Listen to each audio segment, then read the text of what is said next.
the industry, so I'm totally open. So how do you find out so I can't change, you know?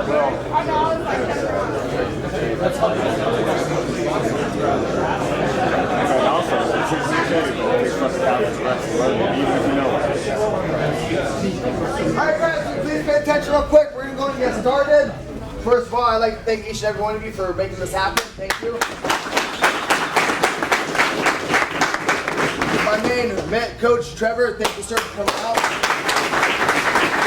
I've been all over the world, and he is by far the most detailed martial art instructor I've ever come across. So the reason why I'm so technically sound is because of him. So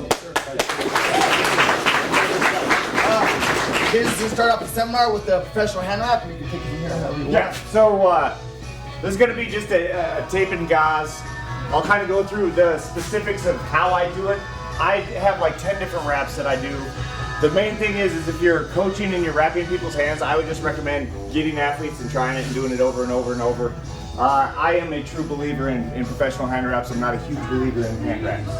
And I'll go through philosophies like that. I mean, if you know how to do it, and wrapping hands is one of those things that you got to do time and time and time again. And I'll talk about the specifics if you are using normal wraps, what you have to watch out for, because just through my years, I stopped allowing people to use hand wraps, and but I was just working with pro athletes, so I would tape people's hands. Dwayne had a great wrap. It was simple, it was fundamental, where a lot of people start adding a lot of stuff.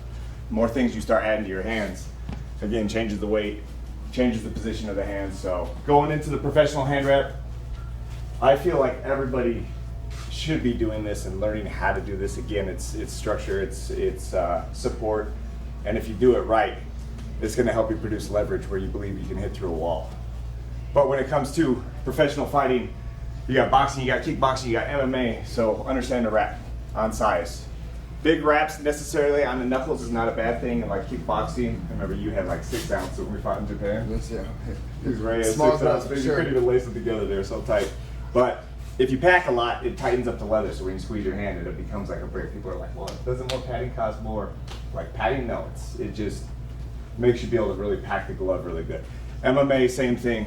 Like UFC, they've cut apart that skirt, which allows you to get your hand in again and pack a harder surface. The only thing is, remember, if I can't make a grip on like a roll of quarters, like a single finger, that's key. That's where I'm strong. That's where my grip strength is strong, and I can line my hand up.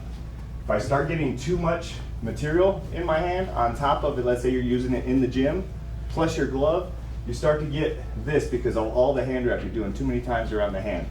So with my hands like that, I functionally cannot hit with my power knuckles because now I'm getting a bend in my wrist. So once I start to do that, I start to get incorrect hand position. So one of the main things you want to watch for, like that looks like a really good wrap. Very simple, a little bit in the hand, and make sure you're focusing on the wrist, okay? If you need to add knuckle pad, just don't put too much here because again, I'm not going to be able to hit. I'm going to end up slapping with my punches, okay? Because I can't turn my hand all the way over. But if I got a good pack, I can line everything up and hit with my strong bones. Okay, also with my hooks, I can turn my power knuckles in and land with good function. So if you always feel like you're getting like stretching or ligaments or this, I'll talk about in the hand wraps, make sure that you're not packing too much. Because if you get a loose hand, it's like doing a push-up. How are you gonna have any leverage? I need to be strong, okay? So what I'm gonna start off with is the back of the hand pad. The back of the hand pad is super important because the back of the hand is where most breaks happen, is all your metacarpals, okay? So back of the hand pad, again, depending on what sport you're in, is it boxing, kickboxing, MMA, what I'll do is I'll use my 4 fingers and I size the hand. I go a little bit over what his hand would be, and then I just kind of make the length of what the back of the hand would be with a little bit to go over the knuckles. And this is not the knuckle pad, this is the back of the hand pad. I'm doing this nice and loose, but stable so there's no wrinkles, so I can slide it off. And I usually get about 3 thicknesses, maybe 4, of that gauze going around where you start to not see your fingers. So that's going to be the back of the hand pad. And now the knuckles. So I'm going to wrap in front of the knuckles. So I'm going to go to where the inside of my fingers are to the inside of his knuckles. So if you're going to turn and kind of show. So I'm doing it wider so I can wrap the wrap around the knuckles. I'm supporting the knuckles from the side.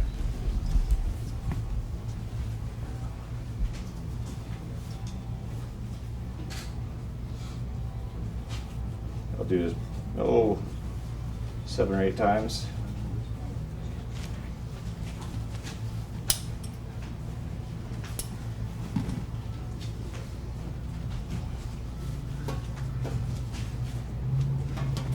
So when I'm wrapping people's hands, I just kind of get the blood flow going.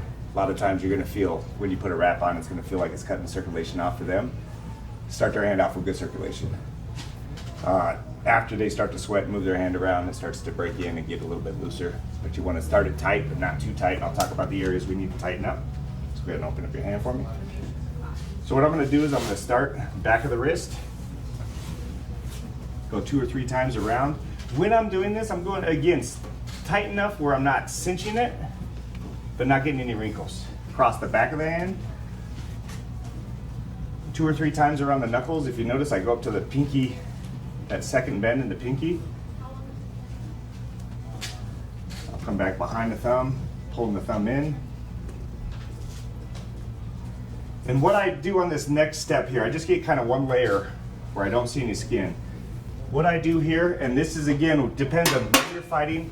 Not having a national commission, there's rules that are different everywhere. I always start off to where I can save my fighter's hand. So I start with 1 wrap and then I do 1 layer of tape. When it comes to this is about making sure he's not breaking his hands in the fight, okay? To me, I won't break any rules that mean like damage to the opponent, because this is, again, we're in martial arts, we're out there to compete against ourselves, not against the opponent. Okay, we don't know the person we're fighting personally, sometimes you do. So when it comes to like the rules that really pay attention to is don't put tape on the knuckles, you know, little things that's gonna give you an advantage. Don't add the horseshoes. That guy right there. You need to laugh. Don't laugh, guys. He's laughing inside. I'll tell you, every one of my jokes they so dumb, but I'll be laughing inside. Okay, so I'm just gonna put 1 layer of tape. So this tape that I got right here, I just bought and it just got to me a couple days ago. Right now I can already tell it's really sticky. So when I pull this around, I lay it down and I pinch it. So pinching, if I just go and pull this wrap, it's gonna cinch the gauze, it's gonna turn the gauze. Very important things, that's where you start to cut off the circulation. So I'm gonna pinch the tape, pull it out a little bit, and then I'm gonna wrap it around nice and loose so it's just stable. Pinch it, come back behind the hand, pinch it, come back behind the hand. So this is very important not to pinch this too tight, and I'll talk about that in just a second. So if you make a fist for me, you notice the tape's back behind the knuckles. Okay, that's one of the major rules that they will make you cut off a hand wrap for. I'll go ahead and open up. I wrapped probably 2 times in my career where they made me cut it off because of this first layer of tape. Okay. Pinch, come back behind the hand.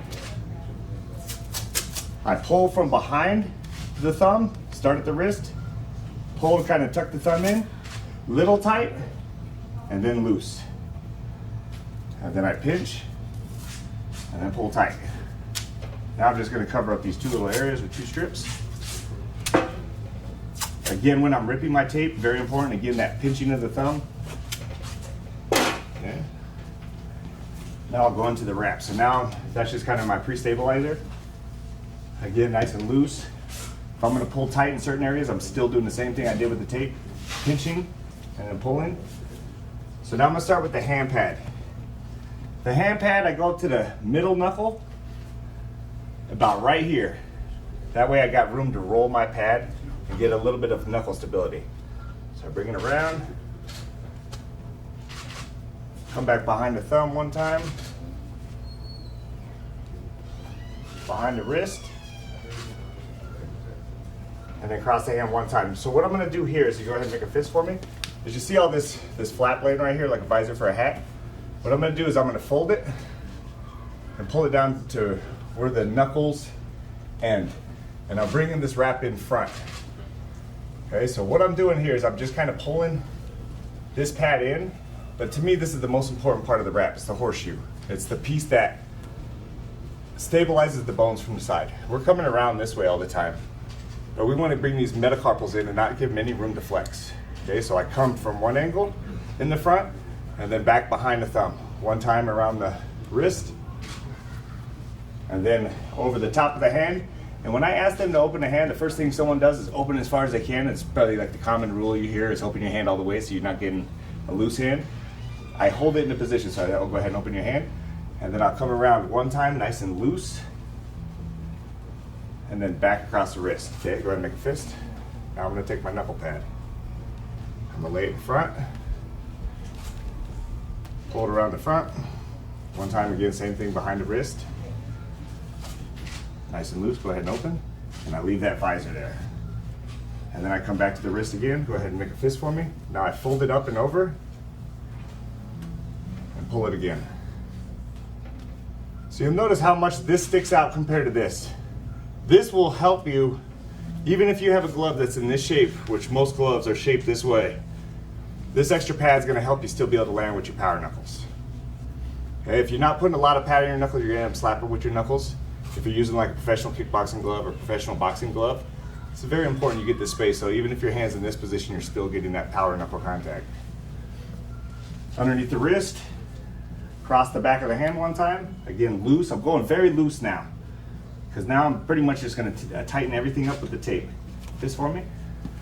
So coming back around the front, this is where I'm going to pull this up and tighten the front of the knuckle pads up. I come across the front, okay, almost downwards towards the pointer knuckle, and then pull and tuck. So now what I'm doing is I'm stabilizing this front knuckle.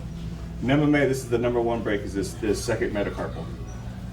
Okay, then I go loose around the wrist, and then I come around the front way, and I do the same thing. Now I'm pulling that padding down. I come under, and I tuck that, and then pull that up and around the front.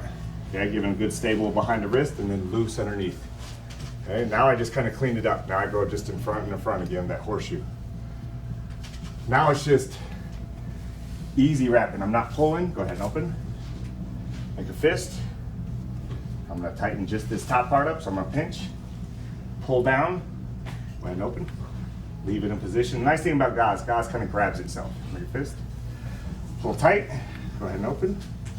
And make a fist. Keep your thumb out. And I just go one time around the thumb. So there's lots of people who will ask to not have their thumb wrapped in a fight. If I'm like helping people out and wrapping their hands, I will wrap their thumb anyway and then cut it afterwards. That's like the key to stabilizing. If you're wrapping just your knuckles and not your thumb, you're not going to get no support on your metacarpals. You're going to get a little bit of wrist support, but you're not going to be able to stabilize your metacarpals.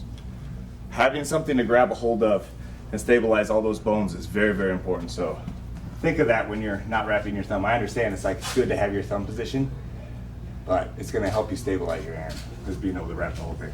Okay, so now I have this pretty much done. This is what it'll kind of look like, kind of show the bottom. Go ahead and open. Okay, and I'll move all this stuff around and kind of shape it, show it from the front. But it should stay together without tape, but the tape will really seal it up. Sweet. Start at the wrist, pinch, same thing. I always go super loose at the bottom. I want to talk about this real quick, that's a super important point. Tight on the back of the wrist, but go loose but down here. This is where all your blood flow is. So if you're cutting circulation off, almost all the time it's down here.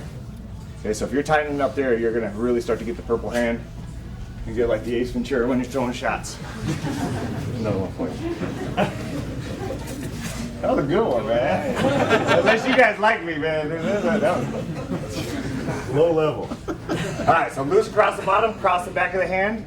So this is where I start to tighten up. So I will, again, grab and pinch. Go ahead and make a fist.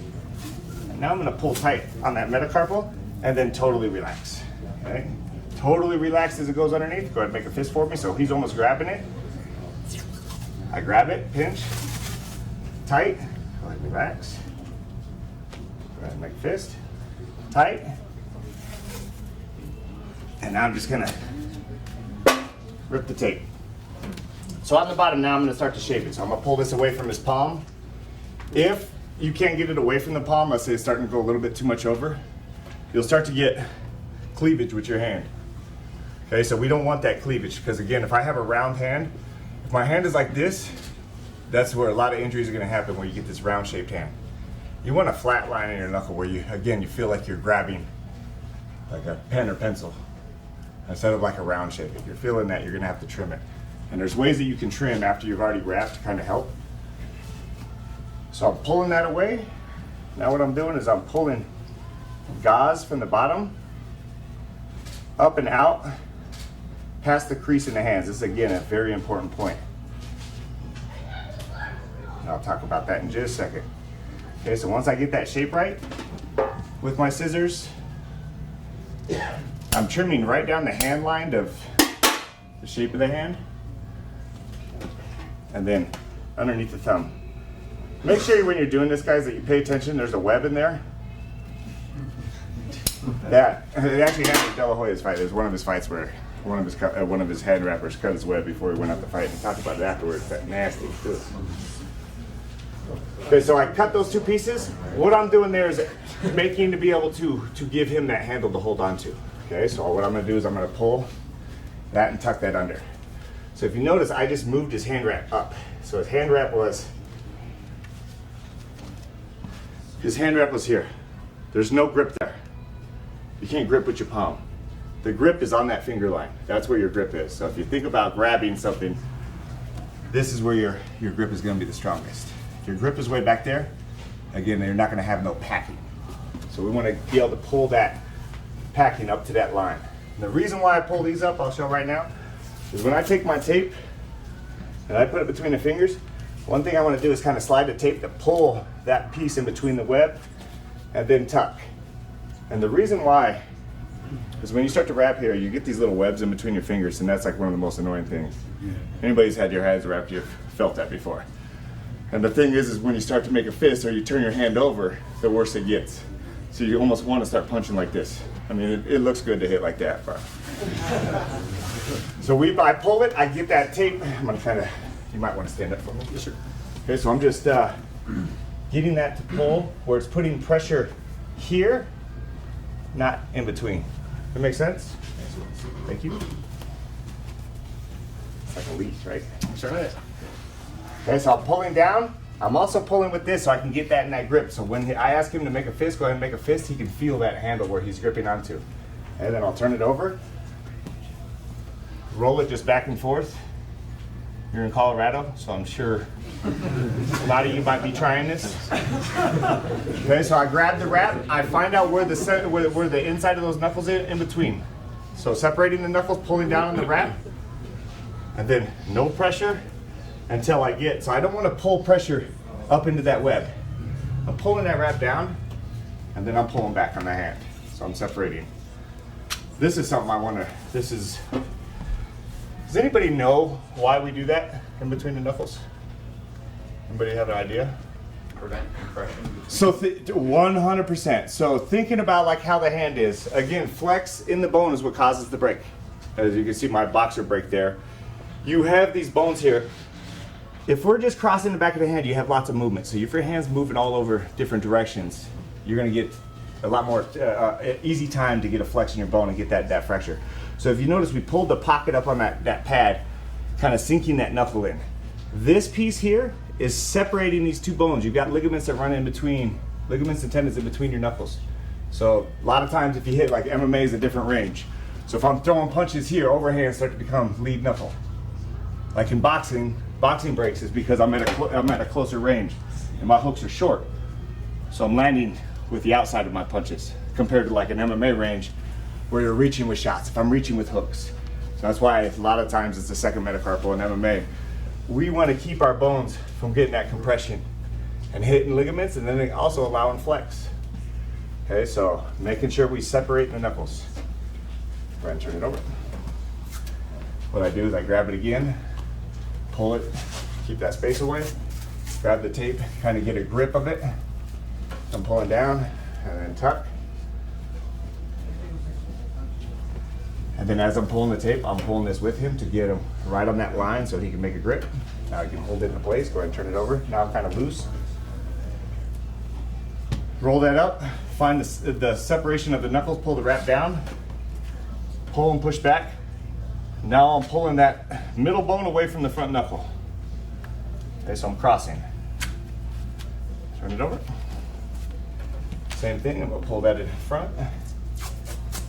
Take the tape, pull it down so I get it around, take that pressure off the web. tuck that. I pull with the tape, because if you just pull with the tape, tape's gonna rip. So I pull with the finger, let him grab that grip, so he got that handle. Roll the tape. Find the separation of the knuckles, pull up, put it through, and then cross. So that's what the back of the hand looks like. You kind of show them the front. And then the little piece to hold on to. Your palm's gotta work, so if you're grappling, you still can get a great grip. And again, you get full motion in your hand. Okay, so go ahead and turn it this way. So I'm gonna come back behind the thumb. And if you can kind of open, I'm just gonna follow this tape liner, this gauze line right here, okay? So I'm coming right on the bottom of the wrist, not pulling tight on the wrist until I get to the thumb. Once I get to the thumb, then I'm pulling down. Hold it into a position, loose. Once it crosses, I pinch, go ahead and make a fist. Now I start to really cinch up and make this tight on the back of the metacarpus, okay? On the wrist here, I leave a little bit of tape so that way I can tuck. So if he's got here I'm just gonna be able to tuck my tape underneath. And then if you make a fist, I can pull the tape away from his palm now. Now his palm starts to open up a little bit. Okay, so what I'm gonna do is just clean up that mess in his wrist. Again, pinch, loose, pinch, loose, pinch, going tighter on the top than the bottom. Bottom's very loose. And rip it. Okay, so what we did with that thumb right there where I laid a little bit of tape over, I'm laying tape over so I can pull the gauze away, pull some spacing, and then fold that under. Go ahead and make a fist for me. And you'll see I can start to pull that around, and this is where I go very tight. So once I get it there, that's the key on keeping these bones in position. So yeah, you're just tightening the back of the hand, right? Yeah, completely. That's where, especially when they got their perfect fist position, when they're holding their perfect fist, go ahead and open up nice and relaxed. Okay, so I pinch, okay? If you get it deep enough, you should be able to pull and it'll hold. If it's not, you might just have to hold, get a grip on it. Make a fist. Again, pulling across the back of the hand, tight to where the thumb is, because then once I wrap the thumb one more time, it's gonna hold all this tape in position. I go 3 times, that way we're not using too much tape, and make a fist, and then starting to get the commissioner to start looking at you. Then I go across the bottom of the wrist, I leave a little bit of tape over. Okay, tightness on this part of the wrist. Again, I want a little bit of flexibility.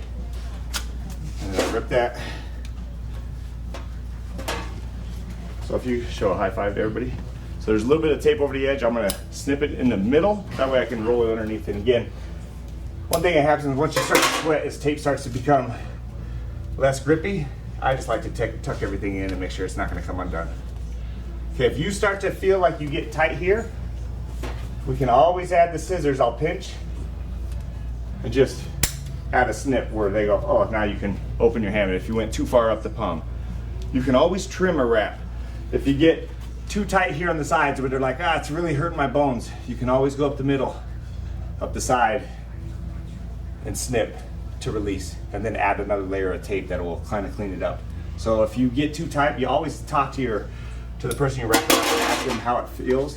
If it's like a little tight, no big deal, it's gonna loosen up. If it's like, oh man, really tight, it's really uncomfortable, you can always snip and continue to go so you don't have to wrap. A lot of times you're at the fights, you don't have much time. Okay, so last thing I'm gonna do is just put it where the thumb is, leave a little flap so I can tuck that under. I don't want any edges of tape sticking out where it can come undone. Loose, make a fist, pinch, tight across the back of the hand. Notice I'm not going past the knuckle, relaxed. Okay? Make a fist, across the back of the knuckles, open up, fist. I snipped it with a little bit of tucking room. Go ahead and turn it over for me. So we got this thumb piece. All I'm doing with the thumb is just tucking that under. That way I don't get any. And then this piece right here on the palm, I snip it down the middle and then tuck it so he has that handle. And then before I make the last move, I'll pull it up to that grip for him. That'll make a fist.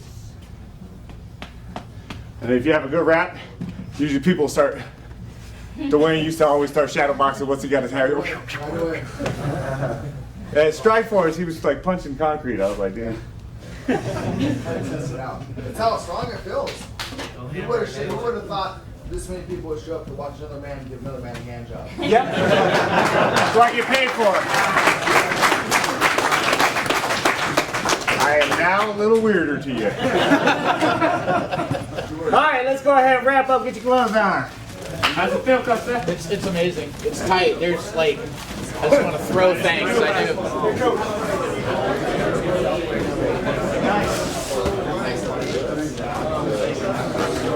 Hey, Dwayne, can I use you?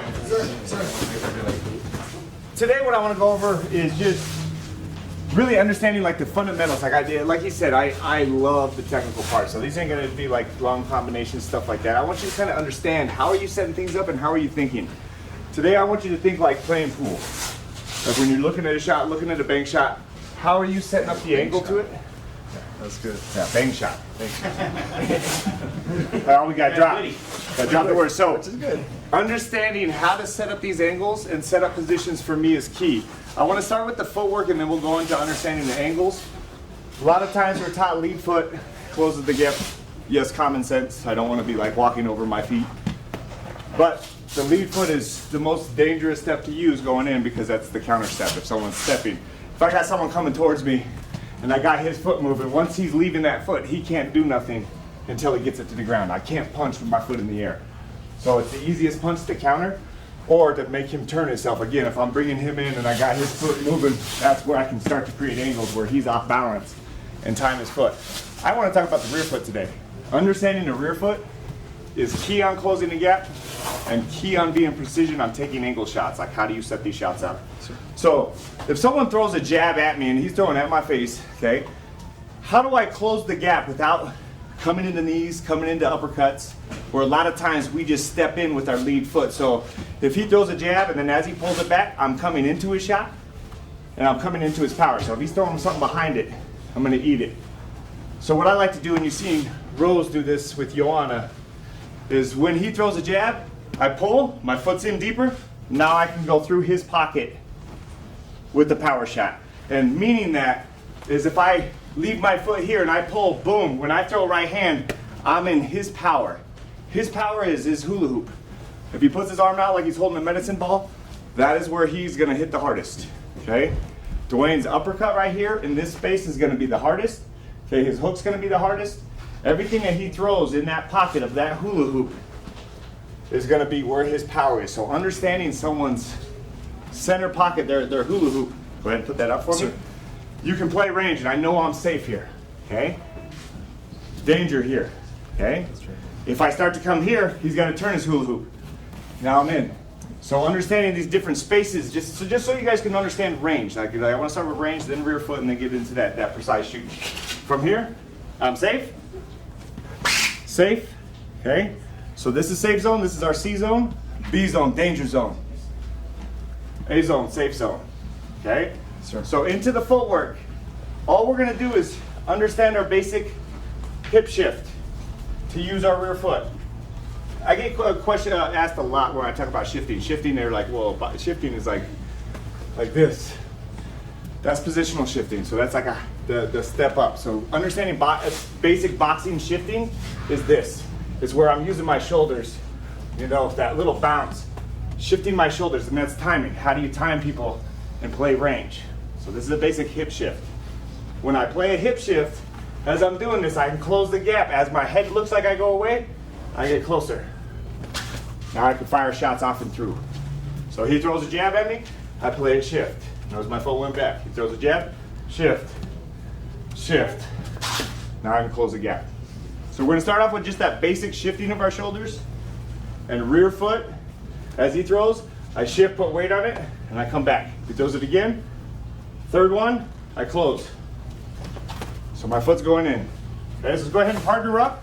And just kind of play with that basic shift. Rear foot is the one closing the gap. So I gotta go with on 3, 1, 2, 3. Oh, there we go. Oh, I got There we it. I got go. you with that. All right, sorry. I gotta wake my ass. So, bam, sorry.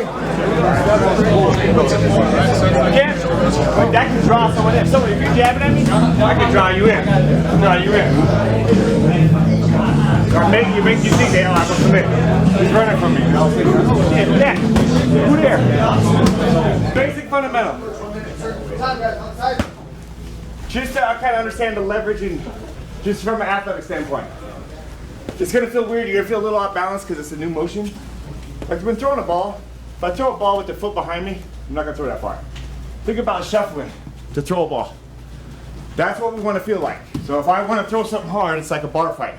I'm gonna slide that rear foot in. Do that in the beginning. You're telegraphing it, but once you, learning how to throw right hand, you're gonna have to learn how to load. But once you get it, we don't want to show it that way. Once you understand how to launch something, understand that we want to look defensive. He throws a jab, I'm looking defensive. I'm scooting and then shooting. So I'm making the motion look like, oh, don't hit me. So we'll kind of play the rope-a-dope like, oh man, you got me, you're backing me up. So first off, athletic. How do you throw a ball? Scoot the foot in, shoot. Really what this is. Producing leverage, how to close the gap. And then how to hide it.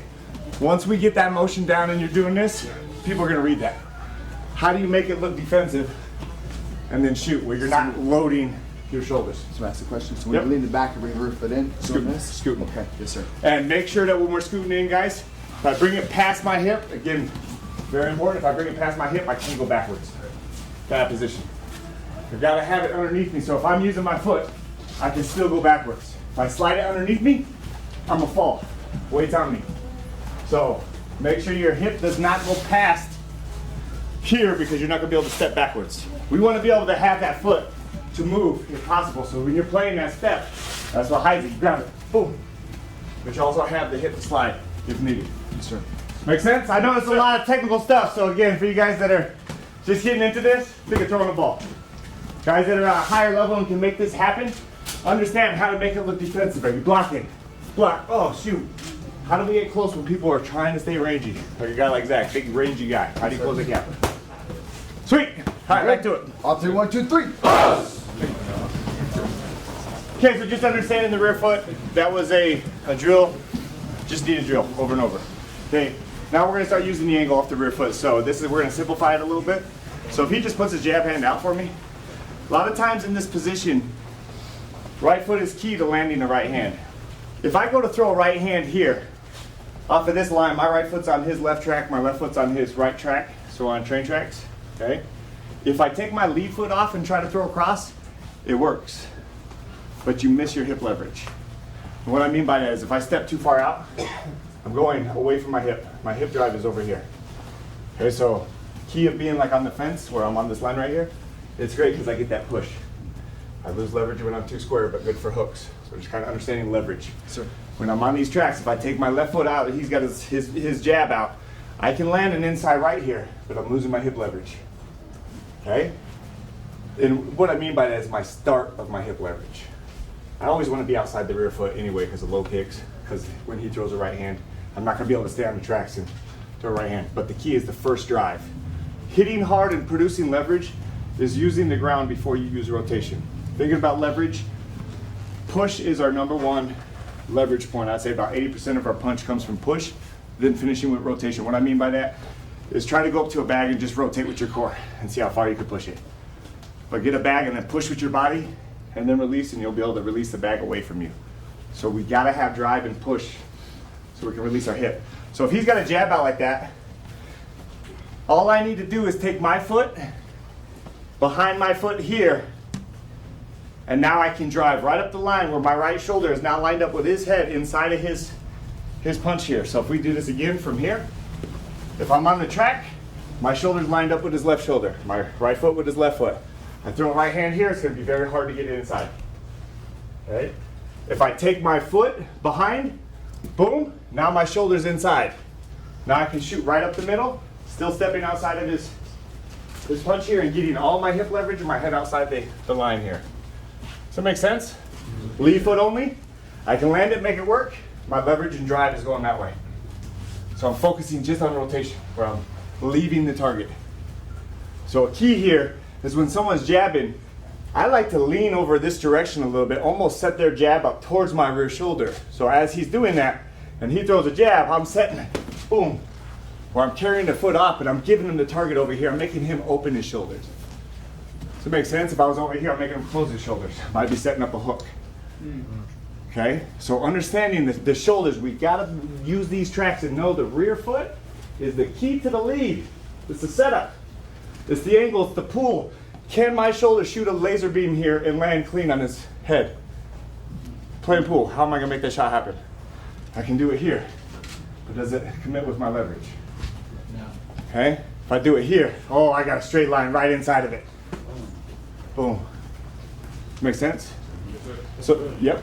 On that little baby step, are you going like straight sideways or are you coming sideways and in a little bit? Well, it depends on the drive. Like if you want a quick shot, you might want to have the foot in, boom, where it's just quick. So my hip's already committed. So I'm just concentrating on drive. It's like kind of like a square shot where I'm using a sprint to create leverage, less twist. From here, if my foot's here, I've got push, hip. So it depends on the type of leverage. How fast are they? Okay, so this is a great question. So you're putting your foot in, you're putting your head in on a certain line, but you're moving your back foot so that when he Totally. So my shoulder, if you notice my head, if I want him to, so if I'm like right down the middle, he's got kind of a closed shoulder if he's a really good jabber. Dwayne's a great jabber, so he doesn't open his shoulder. He's very tight. Yes, sir. Okay? Now if I want him to open his shoulder, my head's got to be here, so I create a space. Yes, sir. So if my head's here, that's the key. How do I get Yes, my sir. foot here and I got him jabbing the same way, and now it's easy. Just open, Yes, sir. boom. Okay. And I'm able to throw. Yes, sir. Does it make sense? Yes, yeah, absolutely. Yes. Would it be more effective in open stance? Because you're getting on the outside. So open stance, understanding open stance, this is where I love Dwayne. It goes both different directions. Everything works the same. You got to understand, are you inside the wings or are you outside the wings? Okay? If he is, so what I mean by the wings, he's got his hands up, these are his wings. Sometimes people fight like this, so coming inside people is a lot easier because they open up these pockets, grappling underhooks, clinching, same thing. Okay? If he's tight, it's almost better to go outside the wings where you're controlling the wings and shutting them down. So it doesn't matter if he's open stance, same thing. If he's throwing a cross at me, boom, he's in my line. Okay? A lot of times if I start to, so if you throw a cross again and I open, he's still gonna catch me first. But if I can get my foot here, boom, and he throws, now I'm deep. The key, just let's talk about this real quick in lines and angles. And again, because I want to take you, I got short time, I want to get you guys just to think differently. Yes, sir. Okay? No, we're here all day, coach. Yeah. Shit, I don't know if I might need my inhaler. 42 years old. Somebody has one. So if talking about punching like open stance, I hear it all the time. Yeah, your foot needs to be on the outside. Very fundamental thing you need to know. Okay. The reason why is if he throws a left hand at me from there, so his foot is outside my shoulder. So boom, he's inside me. He can land there. Fundamental. Okay, if you remember like Rashad and Machida. Rashad's like, T, I threw my foot outside. I was like, yeah, but he was on his rear foot waiting for you. So once he goes to step, if I trap his foot, boom, I'm beating him. So key when you're stepping outside is a lot of times we get away from our targets, he's got so much space to open and beat me. Okay? I always say try to get the big toe on his pinky or like a foot trap. And what I mean by that is if I go here, again, I'm going away from my leverage. That's where he's slipping. It's a better chance for him to get away. But if I commit to where his pinky toe is, boom, now I'm driving my body weight through them. And as he's slipping, I still got a little bit of an angle I can put on it. So using like a jab against a open stance or a southpaw, knowing that front foot is key. So when you're jabbing, know where their foot is. Like you're trying to step on them. Okay, maybe play outside to see what they're doing. Are they trying to time you with the cross? And even if he goes to try to beat me, I just trap the foot. Boom. So knowing the lead foot, these angles are so important. I'm just understanding the fundamentals to that. Does that make sense? Okay, so let's go back to that jab. We were here before, throwing strong, throwing leverage, getting the foot behind you, shoulder up. I can punch upwards. I'm using the floor, so I'm driving, lifting off the ground before I punch, before I release the hip. Jab is out. You're just going to leave the jab hand out. Try to see how good your cross works from there. If you touch anything, any type of contact on a slow punch down, try with the left foot out. Feel what your leverage is like. Come here, shoot, and feel the weight behind it. Sir. Okay? So left hand out, guys. Put your right hand on your chest. Let them punch that, not so much the face. Yeah. We're good? Any questions? No? On 3, 1, 2, 3. Here we go, baby. Yes, sir. Dude, that's so good. If I can hit the beat. I'll be right with you, like a drummer.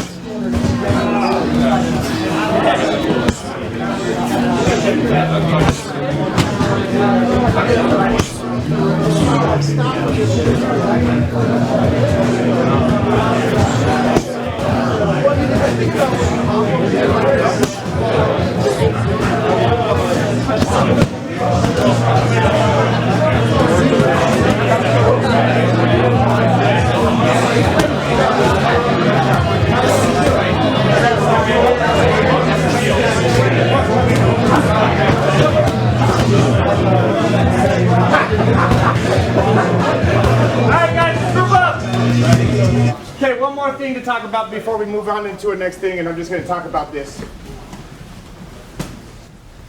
A lot of you guys are fighters in here, and starting off at a level above what you're used at doing a move, don't do that. Start with the fundamentals. I have all my guys at the highest level still work on the basics of understanding. You don't have to start jabbing at someone and make it where you're not going to learn to move or you're going to create a bad habit of it. So when you have this, again, understanding positions of bodies is very important. Like just having someone's hand out is going to help you understand how to land shots, how to land an overhand, how to land the straight shot. And just once you understand the angle, then you can have someone start jabbing at you and do it slow. Then you can bring it into sparring, then you can bring it into the fight, but don't go right into the jabbing part of it. I know we want to get into that flow.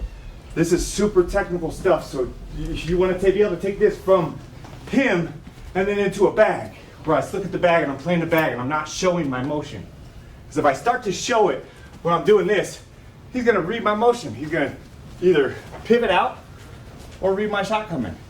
So the key is, how do you play this without showing it? Boom, where I'm not showing a load. I'm just doing the same things before, where you're just playing the feet.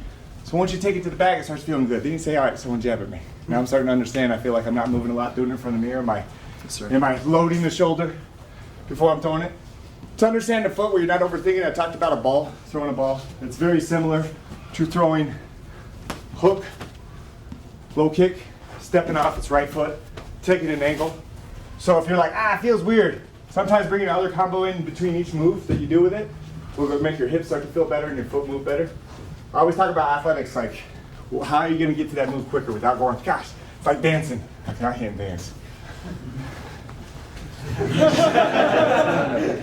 The footwork is clean though. Okay, so with this hand out, I just want to talk about one more angle you guys aren't going to try today because we're going to move on to the next session. Okay, so we talked about the straight right coming on the line. Boom. Setting up an overhand. I like to get the foot off the line. Now you can come over. So again, just having this hand out, you can start being a scientist in the lab and start testing things. Just have someone put a hand out, put a hook out. We're seeing what you can land. Where's your range at? Am I in that pocket? Okay, so when this hand is out and I'm throwing an overhand, we're both on the same line. It's very hard to get a clean overhand. Unless he jabs out and then he's pulling back and I'm finding the gap as he's pulling back and finding that V shape in the arm. This is on contact, which is the easiest thing to time. Where you guys both punch together, you hit the beat together. So taking your foot off the line, if his hand is out and my foot is off the line, boom, I now got to create an angle where I can land with his hand is out. So understanding that as you're slipping to the side, your hips out, boom. Now you can start putting those combos together. But pull again, how you getting the angle? Does it work with someone's arm out? That is one of the best things to do to go, this is why I can't land an overhand. If you were coming from southpaw, would you open up that angle with your lead foot? So yeah, so I always have to step with the left foot unless they're closing the gap. So I can punch, boom, like a drop step to stop someone with the rear foot. Okay? But it's very hard to close a gap with the rear foot. The rear foot is either create an opportunity to close a bigger gap or create the angle. Left foot still closes the gap. Make sense? If I'm deeper, I can beat his counter.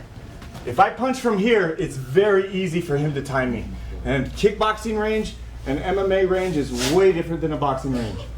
Boxing range, you can shoot right hands without even stepping a lot of times. Kickboxing is different range. You're playing from out here, same thing with MMA. So counters are easy to find because if someone steps with their lead foot, it's easy to read. They got so much room and you're coming in, once he takes a big step, he's in my power. For here in the closer range, it's easier to do. So this foot right here is our setup. I need to close a bigger gap where I can get in and be inside of his counter, where I'm deep and play my hard combos, okay? But this is what closes the gap still. Still the same thing. We're just adding the pre to that. How are you setting it up? What angle are you taking? If you need to get far, close. So coach, if we take that same principle and your southpaw and sensei's and ortho open Yep. stance, I agree it's very difficult to pop off to your lead side from southpaw and land that left hand over the top of his jab. So are you traditionally teaching your fighters to pop off to the rear side? Totally. So you're talking about me jabbing over his jab. No, I'm talking about you trying. So if you switch stances, sensei is ortho, you're southpaw. Yep. So now you're the counter fighter, and sensei throws that jab at you just like before. If you pop off to your lead side and try to land that cross, it's very difficult for the same reason it's difficult. To land it So over. if he comes at me with a jab, I can do lots of things. So if he jabs at me, I've now got this. Sure. Now if I pop my hip out, now I'm squaring him up with a shot. To me, there's don't think it in a way as the southpaw's a counter striker. Teddy Atlas said something, and I like the way that you put it, because 90% of the time, southpaw is a counter striker because they're positioned. They lay back, they control you with the jab. They feel like it feels like your lead hand is just useless. And then their cross is like hitting you right in the mouth, and you're like, how are they landing this? Teddy Atlas said that southpaw jab is better than a right hand jab. And I was young, and I was like, I don't understand it. Why is that possible? So I started studying southpaws, and I started studying their positions. And if you go to a southpaw, one thing that happens is 70% of the people that are in the gym are right-handed. So he gets to see tons of right-handers. So he learns how to control them. And right-handers used to fighting right-handers all the time, but watch a southpaw fight a southpaw in the beginning of the gym. Yes, sir. It's like rock'em sock'em robots. They're like, I don't know what to do. So I started kind of seeing what they were doing. And this is what started a lot of things, lead foot control. They're going to the outside, they're used to doing that. Where if he's right-handed, I don't have to step so far out. I don't have to block his rear foot. A lot of times I'm trying to get his pivot step off and close him in from turning me. So to me, open stance, right-handed stance, learn to fight them both. Learn the benefits of being square. I hear it all the time, square is horrible. No, it's not. To me, that's lateral motion. That's how you can create angles and get off to the side. If I'm trying to move an angle with someone and I'm just, right? The benefits of this on the fence. Again, when you throw a ball, if you throw a ball just like this, you got, all right, leverage. If I stand on the fence and start to throw a ball, I can really throw a ball. So I push leverage. I start with my drive. I got lots of rotation for my hips. Square, I got no push here. They push me back easy. But home Mexican styles are Mike Tyson's hooking because I'm using hips. I got pull, turn, turn. Plus I've got lateral motions where I can start to play that. So understanding both, I'm knowing how to get your feet to work together like we did today. We went on the fence, oh, superpower, boom. Okay, how to square up if he throws a jab and throw an overhand. So I used my rear foot and planned and countered his attack. But think about the southpaw or open stance, against conventional, close stance. Understanding that and just how do you shut off their hips? They're tight with their wings. I'm going over a lot of technical stuff, but I want you guys to think this way and study tapes and look at things. Closing wings, I have to get around the shoulders. Almost all the times when someone's tight like that, they're gonna throw lots of straight shots. So I wanna be on the shoulder lines. Okay, you do that with someone with open wings. He throws a 1-2, it's like a Silva. Silva throws straight shots, but he throws them loose hand, but he closes you. Triangle. So if I go to slip his right hand, he's throwing out there. I'm going into where his power started. So I gotta know if I can see his shoulder, I'm to it. So I'm inside the wings. We're rolling. If he's tight, I can't see his shoulder. I gotta get to where I can see it. Boom. So fighting the shoulder lines. Same thing with southpaw, or open stance.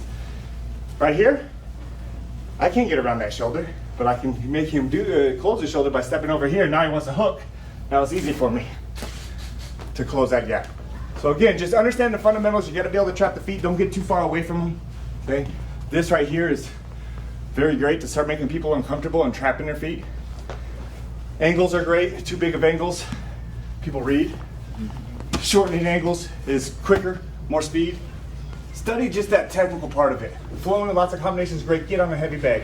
get with a partner who just walks out with 2 hands. If he puts a hand out, it's very good for me to go inside and just work inside. That's great. Great for me to get outside to inside, where you're seeing where punch lines would be coming from. And if you're thinking like, cool, oh, he's a jabber, how am I shutting that down? How am I getting to where I want to be? Now I can start throwing where he can't. I got his back. But those fundamental, just basic positional things, 2 hands out, grabbing a hula hoop. I don't know if you guys seen, I use hula hoops. I walk after my athletes and I use different footwork so they have to know the range. I know, are they in or are they all the way out? Okay, get on the heavy bag and try different things. Lead foot, see how hard you hit. Chamber or rear foot and see how hard you hit. You know, my body's here. I've only got push leverage. Shoulders up like I'm throwing a ball. I've got push and rip. Play with different speeds. Power. I know this is super high level, like talk. That's what I love to teach. I like to make people think differently. Okay, throwing combinations, repetitions are key. Be repetitive here. Test things. Subconsciously, reason is one of the biggest subconscious traits that we live with. Why does it work? When you understand the why, then comes belief and faith, and you can make it happen. But just doing things over and over, you get thinkers, and people are super technical. You get to that high level and you're like, holy cow, I have no idea what they're doing. I'm throwing the combo I'm used to throwing, but just going and throwing a punch sometimes could be the worst thing you can do. Sir. Sweet. Sir. Thank you guys. That was awesome. Sounds cool with gloves. It does, right?